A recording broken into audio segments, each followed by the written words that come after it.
ఎవరికి కోపాలు రావు, ఎవరికి వేదన రాదు, ఎవరికి బాధలు రావుంటే కుదరదు. వస్తాయి బాధలు, వేదన ఉంది, మాట్లాడతాం.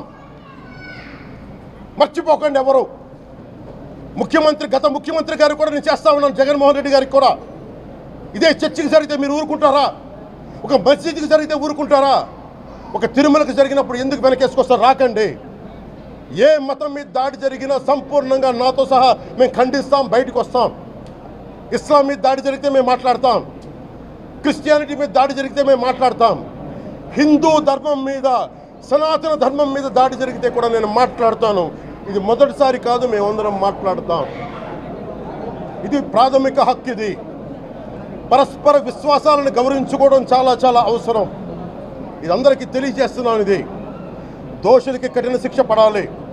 అలాగే ముఖ్యమంత్రి గారికి కూడా నేను తెలియజేసుకున్నాను, చంద్రబాబు నాయుడు గారికి కూడా.